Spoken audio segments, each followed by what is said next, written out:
ngiyaba-acknowledge bonke. Khona osomabhizinisi abanye osomabhizinisi abakhulayo bonke siyaba-acknowledge. Kunaney'ntatheli namhlanje. Anidumile namhlanje into eningayazi. Ntambama namhlanje benivela kumabonakude. Manje ufuna uhleke kahle.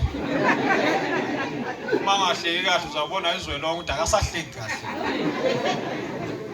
Intatheli kodwa-ke ngeke ngibathule bonke baholwa yile nsizwa yakwaNtombela. Baholwa uwe namhlanje.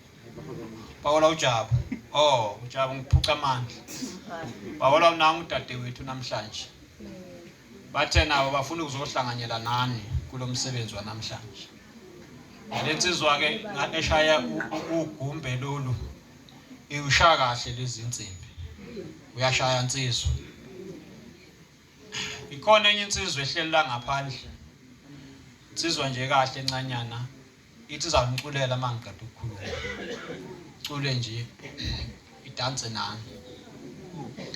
Bakwethu okokuqala nje asibonke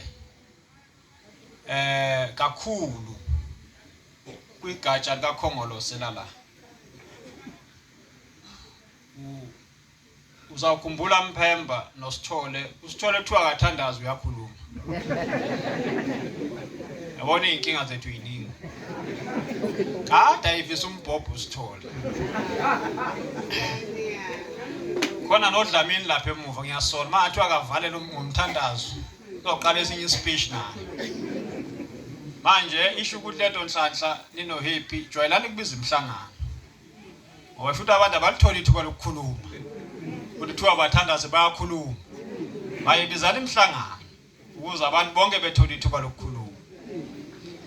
Ngo-2013 kwashona enye inqalabutho zomzabalazo. Ishoshovu somzabalazo wenkululeko ephelele. Umuntu owathi nethuba lokuthi impilo yakhe iphile nje iqhubeke. Kodwa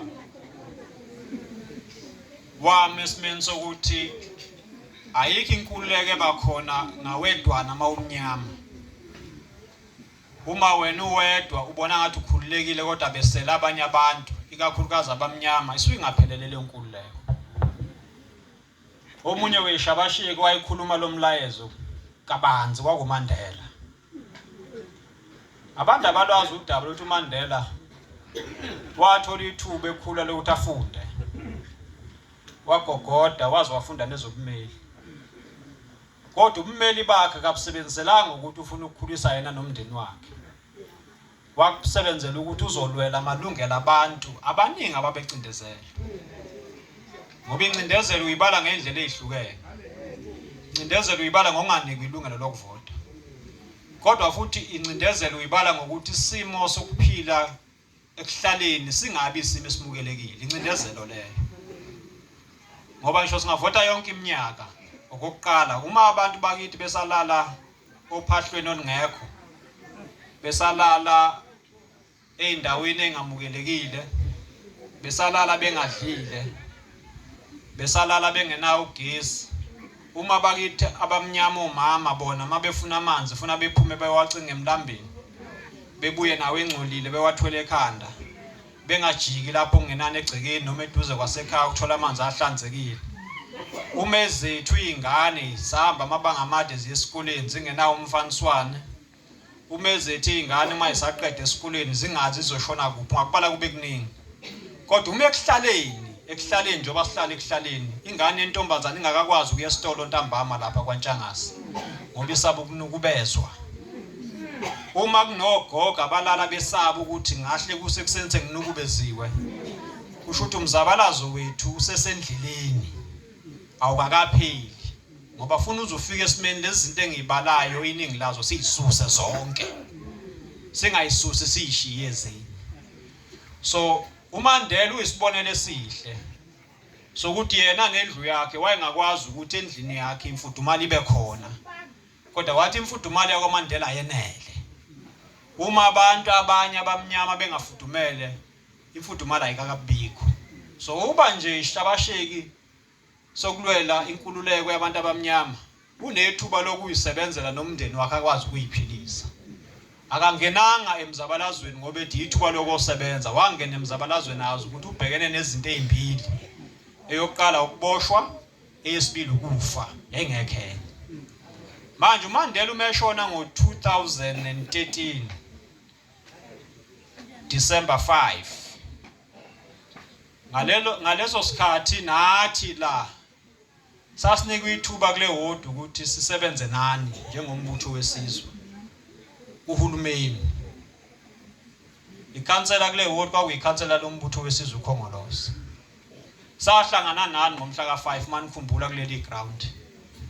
Sase sithi njalo ngalesi sikhathi sothatha ithuba sibungaza abantu omnyaka yabi sifike ekuboneni izinto ngokweBhayibheli. Uma iminyaka yakhe sifike kumashumi ayisikhombisa u70 years ngale kwakhona kusuke sekuyisibusiso. Uma nje la endlini nomuntu ona70 kuya le phezulu usuphila ibhantsela uNkulunkulu ukubusisile. Kodwa umuka wafika nje ku60 kusho ukuthi usubheke kwibhantsela usubonile izinto. Eqinisweni usufika esikhathini lakho nokufanele isizwe ukwazi ukusiluleka.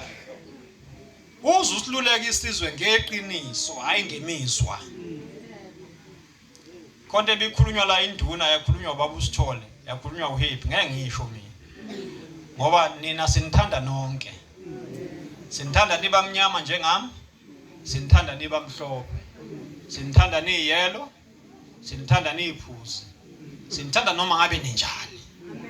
Ngoba uMandela wasifundisa ukuthi manje umuntu omnyama esengxakini ungamsambuka ukuthi unjani, uma emnyama mkhiphe engxakini. Noma ngabe yena ufuna ukuhlala engxakini akafuna ukuphuma. Mkhiphe engxakini wena. Ukuze ukhambe akubone ukukhanya ukuthi nampa abantu abamele ukungikhipha engxakini. So sinhlangane engakwazi ukubandlulula wasifundisa njalo uMandela.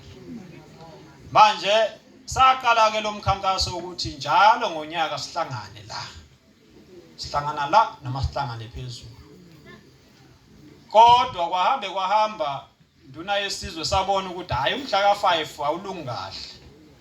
Ngoba sasithi sihlangana nje mawuneminyaka ngamashumi ayisithupha, saqala sithi mawuneminyaka ngamashumi ayisithupha nesihlanu. Sasithi hayi mawuneminyaka ngamashumi ayisithupha sihlanganeni. Ngoba isikhathi esiningi niyathetha lapha emakhaya. Niyathetha ogogo niyathetha. Manje namhlanje ningathetha akuthethwa namhlanje. Namhlanje nihlale nje nithule niphole. So lokhu kuhlangana kanje njalo ngonyaka uma sibema abantu abangamashumi ayisithupha abaneminyaka ngamashumi ayisithupha nangaphezulu ukuthi sophola nje sihlale sixoxe. Kodwa savumelana ukuthi sesoqoqa usuku la ngomhla ka31 lokuphela konyaka noma la ngomhla ka1 onyakeni omusha. Ngoba abantu abasha ngalesi sikhathi bagibela imoto baye eMabhishi. Anisakwazi ukuye eBhishi nini. Angisho ukuthi ningayi kodwa sengabatshazwa. Ukuthi nangu uMaZulu lapho useBhishi. uMaZulu uyaphi eBhishi bakwethu. Ngomhla ka1 kusasa nje bazovuka abasha bebheka olwandle nisale emakhaya. Futhi manisale emakhaya nibheka abazukulu. Bashiwa nani? Manje ngakho sathi kumhla ka1 noma umhla ka31 asihlangane thina kanje. Sihlanganele ukuthi sinitshele ukuthi nibaluleke kangakanani njengabantu esebebona izinto. Ninzala abantu. Futhi sathi simema wonke umuntu, simema umuntu wesilisa nowesifazane. Ngoba uMandela wasifundisa ukuthi abantu bayalingana bonke. Futhi mase sikumemile sikumema noma ngabe ekhaya babili abantu abakhona ekhaya. Iminyaka ngamashumi ayisithupha kuyaphezulu usuku lweni namhlanje. Lokuthi sihlale ndawonye. Sicule ndawonye. Uma siphuza amanzi ndawonye. Uma siphana izipho ezimbili ezintathu siphana izipho ezimbili ezintathu ndawonye. Nibuyele niyoqala unyaka omusha nazi ukuthi nibaluleke kangakanani. Kodwa futhi nazi ukuthi kunenhlangano ngempela ezwelana nani lokwangempela. Ayizwelani nani ngokukhuluma kodwa izama ukuzwelana nani ngokusondela eduze kwenu. Eqinisweni ithimba esisebenza nalo ngonyaka ozayo kufuna amasenza lo msebenzi sibeke izinto la ngaphandle sikahulumeni sinihlole nje ukuthi nisaphile kahle.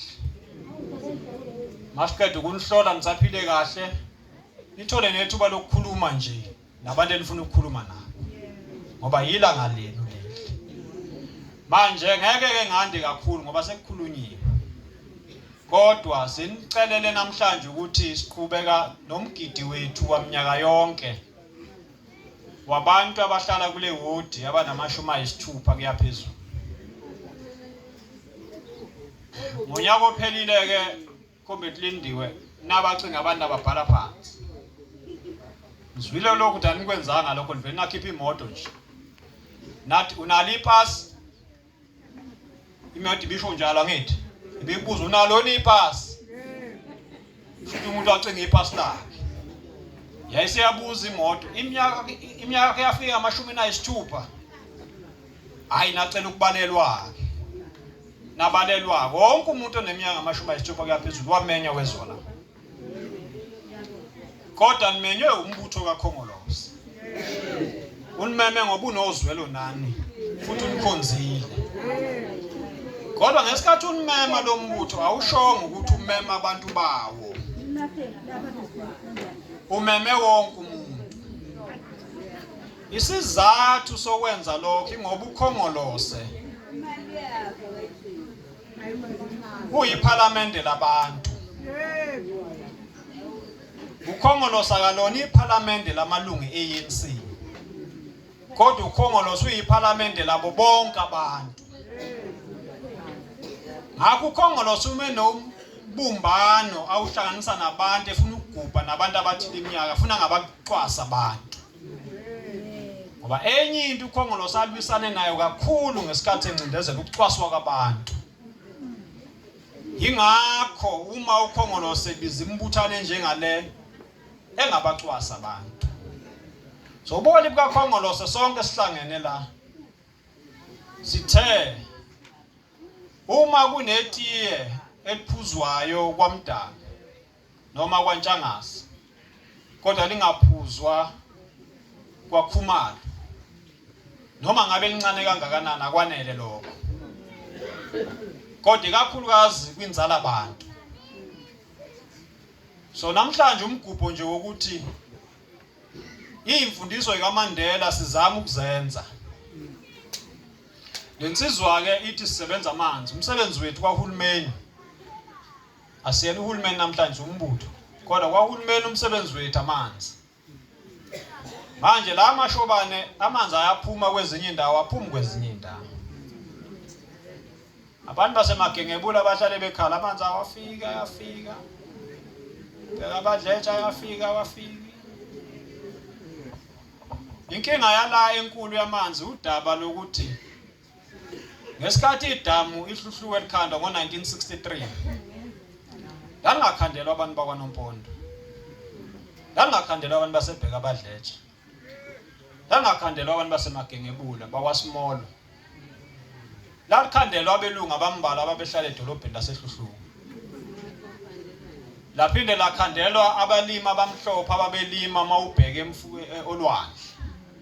Wayengabalwanga umuntu omnyama. Eqinisweni ngisho amanzi ayesuswe edamini, ayesuswe engcolile ngepayipi azayongena eHluhluwe ahlanzelwe eHluhluwe. Ukuze ingabikho nento encane yokuthi amanzi angahlanzwa la cishe nithola amanzi ahlanzekile.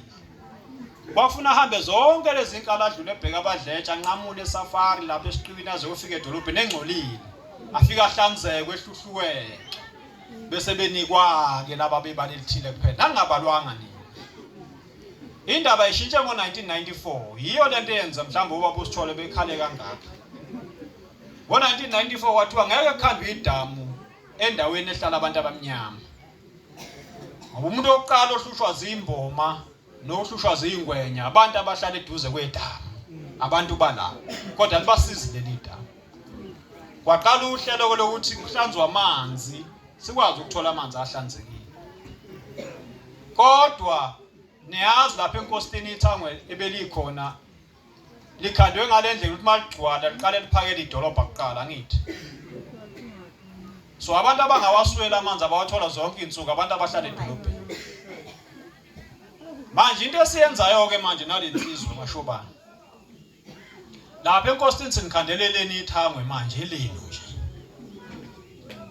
Sikandi ithangwe lala elithinta indawo zakoNompondo, bheka abadletshe, Smolo, Thekwini, Makhowe. Elenodwa ithangwe liyakhandwa njengoba ngikhuluma nami. Liyinguza nalo ngangaleli likhona. So kuzogcwala leli thangwe likhona Mphemba elamsa manje edolobheni kugcwala ithangwe eliletha amanzi kule ndawo. So uma ekhona amanzi edolobheni azoba khona amanzi kuphi kule ndawo. Uma engekho edolobheni awekho kuphi nale ndawo. Hayi amanzi aphelela kodwa angaphele edolobheni. Manje uMphemba ngibiza yena ngoba ngiseyikhansela kule ward. Angiyikhansela lapha Jabu. Ngiyakhumbula kudala. Tathile ayilandelana. Sasivuka ebusuku noMphemba siyogada ngoba khona insizwe yayihlupha eyishintsha amanzi engawalethi la ewasedolobheni. Sivuke nananga uMphemba. Sihlale lapha phezulu enkosini simgade lo muntu. Nanga uMphemba uyinduna manje. Induna ayivotelwa. Induna ziba nje zinenhlanhla zona iyabuka inkosi ithi nangi. Cha nawe Mphemba uyinduna manje uphethe. Ukuthi awuvotelwanga nje kodwa induna impela. Kodwa uMphemba sasivuka naso yogada ithangwe. Ngeke manje kusagadwa ithangwe umphakathi wakithi siyezwana.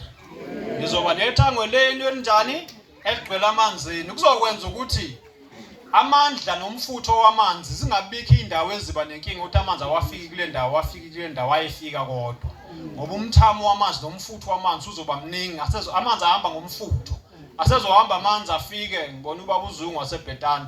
Sezohamba amanzi afike kalula leBhetani. Azohamba afike kalula amanzi koyifundeni njalo njalo. Leli thangwe ke liyakhandwa njengamanje. Sithemba ukuthi ngoAugust kulo nyaka baliqeda. Mabe liqeda ke ithangwe sesiuhulumeni sonibiza emcimbini omkhulu sizonivula leli thangwe nani. Siqale ke sigada amanzi aphuma ngendlela ezifanele. Ngoba ufuna masifika ku2026 sidlula siye ngaphesheya. Into yamanzi la mashobane sibe sesidlulile kubo. Nakhona uyimeya kodwa uyimeya nje njani ngakini amanzi awaphuma. Meya amanzi awaphuma. Kodwa ngifunike bese zithi entertain ngathi amanzi awaphume ngakithi kuqala. Cha siwakhipha yonke indawo. Lethi sizoyawakhipha eMatuba zonke insuku. Iyawakhipha eJozini emhlaba yalingana. Eqinisweni isimo samanzi manje lokhu sikala ukubambisana nozakwethu oMagadlela. Sibona sesizingcono kakhulu. Kodwa sifuna sibe ngcono isimo samanzi. Sifuna silunge. Sibe sesimene esifanele. Thina nje noMagadlela noKhumalo siyawakhokhela amanzi. Ngoba sinawo amandla ukwenza njani? Okwakhokhela. Nonke nina zalukazi namakhehla la ngeke niwakhokhele ngisho seniwathola nsuku zonke. Ngeke niwakhokhele. Kodwa futhi ngeke sivume niphuza amanzi adlula ku 6000 liters ngenyanga. Uzobuwenzana amanzi awu 6000. Abazulu. Ha? Kanti swimming pool. Mawukandi swimming pool futhi unemali kwakhokheleka amanzi. Kodwa nonke abantu abadala bawongena kuhlelo ukubiza ngokuthi khona ingane seyiqalile ngami seyiqaleni lapha. Kuthiwa indigent kusho ukuthi mina sengimdala mina ngathatha into kwamanje kufanele ungawakhokhela amanzi kuze sitshela uhulumeni omkhulu kaMongameli uRamaphosa akukhokhela hayi uJobe ungawakhokheli uyobe kukhokhela umongameli. Into efanayo nesenza kugesi siyalinyusa lolu hlela uphethwe yethu ugesi kodwa ukhongolosi wale ward na wonke omunye Magadlela usebenze nama branch nomphakathi ukuthi kunohlelo olusha lokuthi abantu bethola isubsidy enkulu kagesi. Ngoba uyabiza ugesi manje niwenza inyokanyoka futhi. Hayi lezi kasithole lezi zokuthi ke niujombise. Maye balandela bathi njombisa kakhulu ugesi ngoba ne-load shedding siyaphela. Kodwa uhulumeni uthi manje ufuna abantu abadala kakhulu ka 60 kuya phezulu namakhaya umnotho ongakabi sesimene esikahle akufakele imali. Ngoba akekho umuntu ofuna ahlale ebumnyameni ngoba umnotho ungakalungi ekhaya. Kodwa la isimo esibonakala sikahle khona sukhokhele thina abanye ugesi. Umsebenzi omkhulu ke sibhekene nawo kuya phambili sonke. ukuthi nina abantu abadala masuna 60 uhola impesheni uyithola nyanga zonke ayidingi khansela. So mawufonela ikhansela ningakuphenduli wazi ukuthi ayiphazamiseki impesheni yakho. Mawufonela ikhansela ufuna igrade umgwaqo ungasikiwe kodwa impesheni yakho ayiphazamiseki. Ngoba uhulumeni omkhulu wathatha isinqumo sokuthi impesheni ayidingi khansela. Idinga ube ne-ID angithi. Ube na 60 years. Ubhalise idume. Into ufuna niyenze Nhlanhla. UNhlanhla ke sike sathi ngaphambilini akuthi makuneyinkinga la ngoba nathi singabahlali la. Nihambe niye kuNhlanhla. Babe babili lapha ezantsi. Hey manje uNhlanhla wavela wathola umsebenzi. Useyasebenza uNhlanhla. Angaboni noma useyahola yena angamboni kahle. Uyasebenza uqashiwe manje uNhlanhla uyasebenza waba neNhlanhla wa-apply wathola umsebenzi. Mawumbuka kodwa yabonke yiwo uNhlanhla uyasebenza manje. Mawumbuka. Manje comrade wethu kunenkinga la ukuthi abantu abazi uma benenkinga bashonayo. Manje wena Manhleka uyazi kahle le ngiyaxoxela. Sengahlela ukuthi mangivuke ekseni comrade Lindiwe ngivuke 30 minutes early. Ngibe no 30 minutes. Ngoba abantu abamthola uNhlanhla ngithi. Angikhulumi ngekhansela engingalazi. Ngikhuluma labo engibazi. Abantu bavele boma lapha esangweni. Zonke insuku. Nangesonto. Bama nje esangweni. Athi omunye nginenkinga yokuthi nginqanyikelwe impesheni. Athi omunye nginenkinga yokuthi kunale inkinga ekhaya. Kodwa sesicabanga ukuthi abezi kumuntu njengoba beza kumuntu kodwa beza ngoba bazi ukuthi lapha yakuhlala inhlangano kaKhongolose. Inhlangano kaKhongolose inozwelo nabantu. Ngoba singaba neqiniso kubantu njengabantu benhlangano. Masingaba neqiniso njengabantu benhlangano. Leadership. Mase kuye ngisho khethweni siqonde sonke. Sihlale nansi sibuza ukuthi nifuna ukuholwa ubani nina lapha ewodini kwaKhongolose. Nisitshele. Sithathe lo umuntu enimfunayo sithi bathi abantu bafuna wena hamba oma lapha.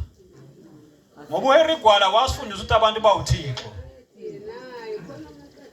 Uma kuthiwa abantu bawuThixo kusho ukuthi kufanele silalela abantu bawuNkulunkulu.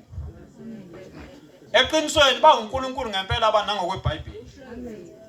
Ngoba mawenza izinkambiso zabantu suke uhlonipha uNkulunkulu uqobo lwakhe. Manje ufuna sibalalele abantu nathi leadership. Singabasoli kakhulu sibalalele. Sibabize futhi abantu.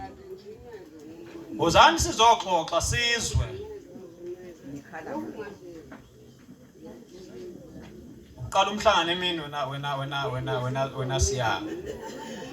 Ikahle le. Siyafunda umhlangano ufuna siqale ekseni ngoba mase kusemini kuyahlupha. Manje umlayezo wanamhlanje ukunibonga nje. Kodwa ikhona into kayishilo la udade wethu lapha uHebi. Nobaba uSithole. Uma kuneyivunguvungu noma kuneyinkinga ekhaya. Kufuna sihlale ekhaya silungise ekhaya. Ngoba lingelethu.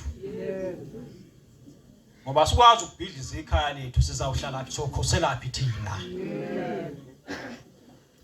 So abantu abakahle abantu mangeyivunguvungu abahlalayo beyilungisa ivunguvungu zasekhaya zizeyilungi. So makhona into lapho kuba namabatha khona nakuumbutho nasekuhlaleni ningawushiya umbutho. Celani umbutho unibize kanje nisho ukuthi la kunamabatha silungise singaphakathi ekhaya. Ngoba kunyasazenzela thina sesenzela izizukulwane ezizayo ngaphambili. Ngoba umbutho uneqiniso abantu abanalo iqiniso. Inkinga ziba khona idalwa inhlangano nemigomo yayo. Idalwa ubuthaka bethu njengabantu benyama. Manje asikwazi ukuhlukana ngeke uyeke nje ukusonta uthi asengiyeke ukukholwa ngoba umfundisi ephambukile noma umvangeli noma ngabe ubani. Awazi ukuhlukana noNkulunkulu ngalokho. Manje nathi asingahlukani nalombutho. Ngoba ubuona nobuqiniso bawo abujiki. Abantu bayajika kodwa. Manje siyajabula ukubona ukuthi masicela abantu abaneminyaka 60 kuya phezulu namhlanje. Kufuna nani happy nicela abangaphansi kulokho okuzayo.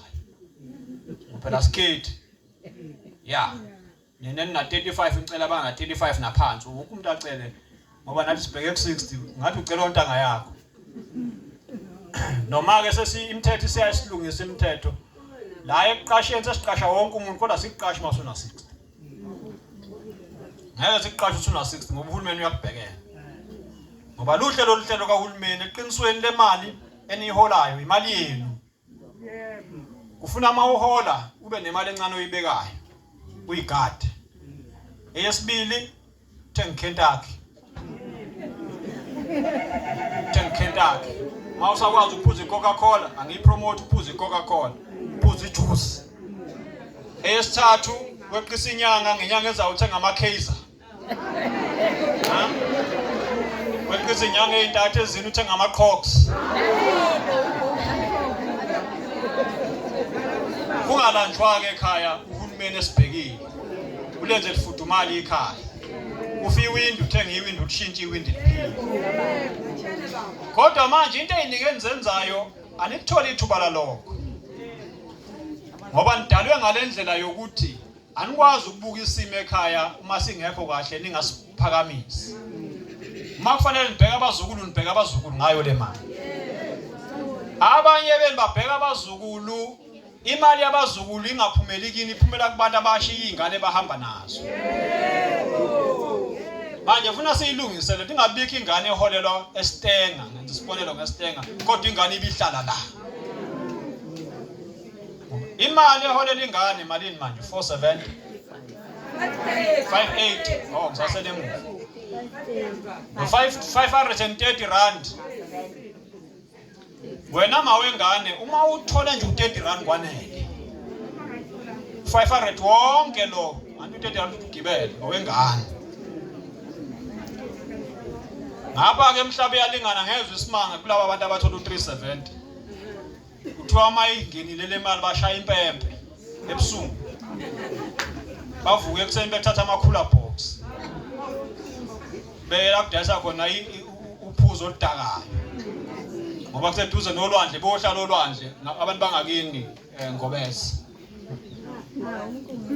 U370 imali umongameli ayiletha ngesikhathi sengcindezi yeCovid kwehla imisebenzi. Sinyukile hayi u350. Uma singahlala kahle emakhaya umsebenzi wombutho ofuna uwenza. Sibanga abantu abathola u370 la ekhaya. Bayisihlanu. Siyibale malini lo mali masisihlanu. Sivumelane ukuthi hayi kule mali ngoba ethu abantu 1800. Hayi sizokwazi ukuthenga impuphu sithenge nokuthi ama basic. Kusho ukuthi masingakhipha 200 rand sonke. Bantu ba 370 singafuthi imali esikhaya. Hayi ukuthi imali yonke iyongena kwikhombo ela kudayisa khona iphuzo edakwayo. Uthiwa ke labantu beyiphuzo edakwayo sebekhanda amakhombo manje.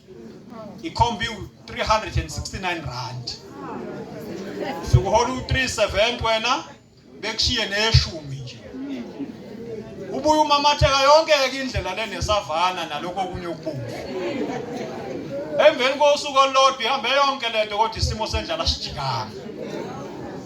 So ngesikhathi umnotho uzama ukukhulisa ngalolu hlelo ayingathathwa le mali ifake edakamizweni kodwa ayizama ukuphucula amakhaya bese simene singcono.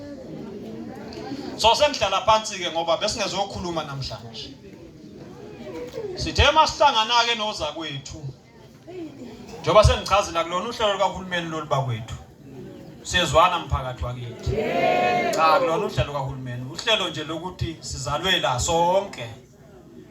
Nama comrade ethu olindiwe, onhlanhla, ohappy, ombali, induna sizalwa la sonke.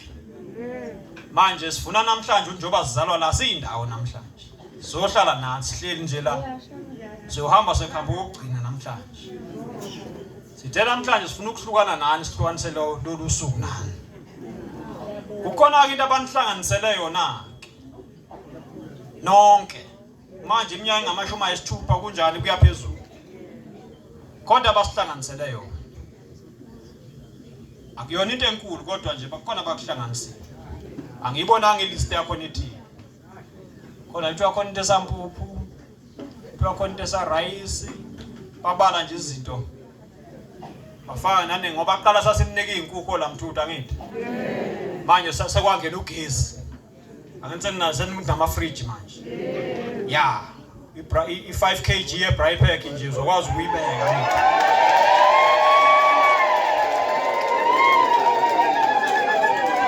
Manje banifakele lezi zinto. Banifakela omazambane ukuze isobho libe kahle. Yabo nje kusasa. Hayi, foka Khumalo ngoba udeployela nawe Magadlela. Kusasa buyani ngiyanimema manje. So bheka imizi emibili emithathu usiyodlalela isobho la lengubo. Bazoninikeza. Kodwa kufanele lokho okuncane okumnikele sikwenzayo kini nonke namhlanje. Kwenza ukuthi uma nihola ngomhla ka5, nihola nini? Angazi. Qala umhla ka3. Umhla ka5. Umhla ka3. Yeah, baniqala ukhola ngomhla ka3. Akekho umuntu ozohola bese uyothenga irice ngoba ngizobe ninawo 10 kg werice.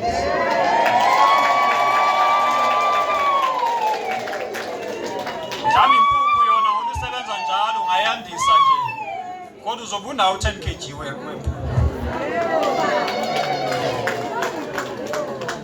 5 kg okubantu 5 kg we braai pack amanandi nje ukuthi kube mnandi. Kodwa yeke umuntu ozothi isuka nje beyothenga amazambane ngoba uzobe unawo mhlawumbe u8 9 kg wamazambane. Kusho ngamanye amazwi lo Christmas abanika wona. Banika namhlanje benzela ama uhola ungathi uhola nje uthi awakusekho lutho la ekhaya. Ukuze leyo mali encane uzokwazi ukuyonga. Ingabiki ingane engeke ikwazi ukuya esikoleni ngoba khona imali encane usuzokwazi ukuyonga. So akekho umuntu la ohlela othi ingane yama inasicathulo umzukulu. Ngoba icathulo zu220 ha? Sinabo 300. Yeah, 300. Yabona ke ngibonile into abanithengeleyo ningaphezulu kwalowo mali. Kusho ukuthi ke lo 300 rand mhlawumbe ubuzothenga ngawo lezi zinto impuphu nerice. Sokuthenga icathulo. Awuzukuya komashonisa. Uyofuna umashonisa okuthengela izingane icathulo zokuya esikoleni. Okunye obekushode ekhaya obukudinga. Akho umuntu la uzoya kumashonisa ngoba manje labafowethu nodadewethu esihlala nabo la bamema abangane sibaziyo. Sathi hayi abangani bethu nathi asihlanganiseni sibone singatholani kubantu bakithi abadala abana 60 kuyaphezulu. So inhloso yethu enkulu akukhona ukuthi sifuna nje kube uChristmas. Ingakho lento singayenzi ngomhla ka24 noma ngomhla ka20. Ngoba ngabe uma kufika irice ngomhla ka20 ngisho lu 10 kg ngicabanga ukuthi ninakho okuningi. Pheka amabhodi waphendule ngoChristmas. After Christmas kuphele konke ukudla. Ngalesi sikhathi udonsa kanzima. Uthi ngiyohola nini le mali iphelele konke lapha na esitolo. Manje sifuna imali yenu kulokho iphelele esitolo. Ingakho le mcimbi siyenza ngomhla ka31 noma ngomhla ka1. Ngoba sifuna mawuhola kube khona into encane onawo lapha lemsamo. Ukhave ezinye izinto ubungeke ukwazi ukuyikhava. Ngoba sulahamba ngakubanga. Iningi lethu ke la esenza lo msebenzi. Sithunywe umbutho wesizwe kaKhongolose. Asiyithumanga. Kodwa ngabe eMashobane nawe Magadlela nawe Lindiwe Enza ngani isibonelo. Wena manje ukuthi nje ugane abantu abathunyiwe. Angiyakubala nawe ukuthi ungaze umbuke kahle. Thina kodwa eqinisweni esikwazi ukwenza okunye kwakho sikwenza ngoba sathunywa umbutho wesizwe. Ngaphandle kweyimfundiso ukuthi silandele izimfundiso zikaMandela, izimfundiso zikaTambo, izimfundiso zikaLuthuli, zikaDube, zikaJosiah Gumede, zikaPriska Isaiah Kaseme. Kodwa okunye sikwenza ngoba nibuyena sithuma kuhulumeni angithi bakwethu. So nathi uma ukuthi kwaHulumeni kukhona esikuthola sokuthi sikwazi ukuphuza itiye emakhaya, sihlangana kanje bese sithi sifuna ukuphuza itiye nani.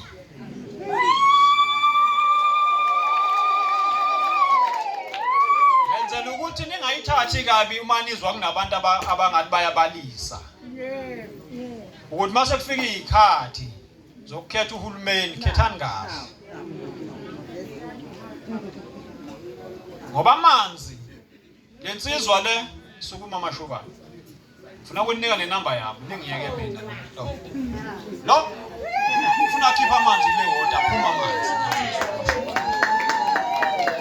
Wena amagatsha uzamsiza umshoke. Ngeke Mashobane mfana omdala, imeya phela ngibizwa ngemeya. Sengazi ngayijwayela lethiwa meya.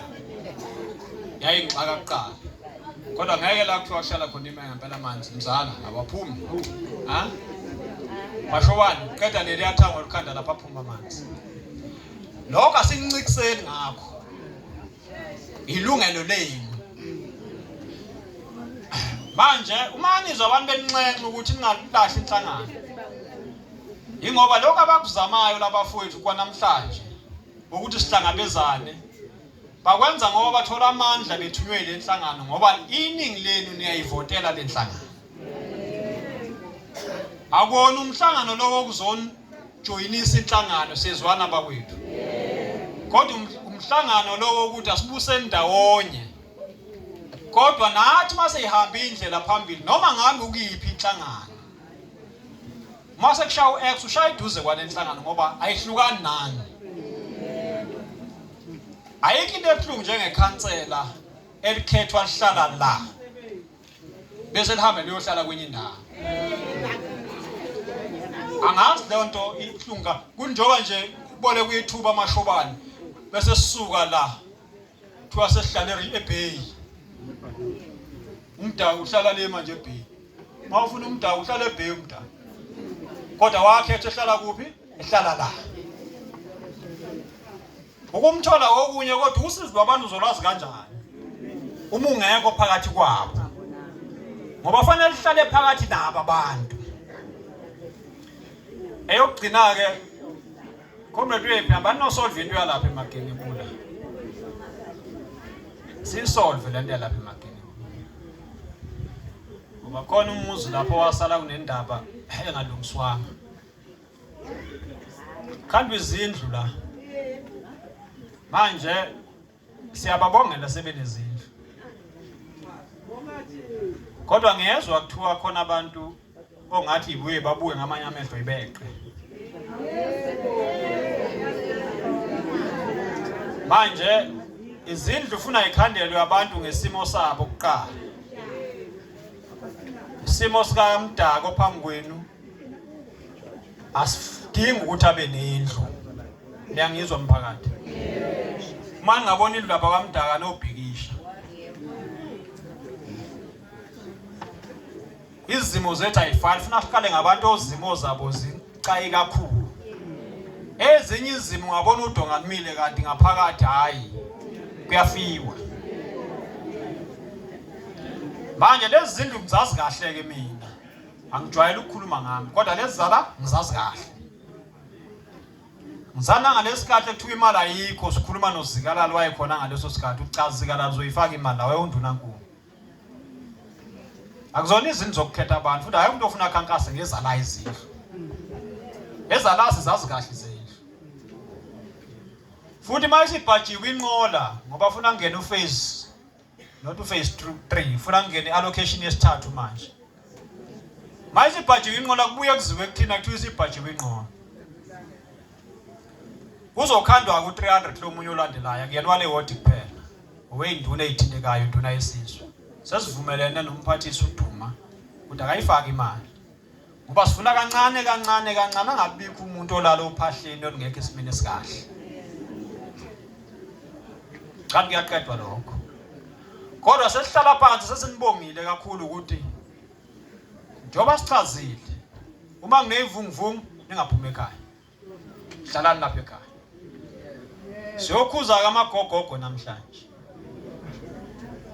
ngani masiqeda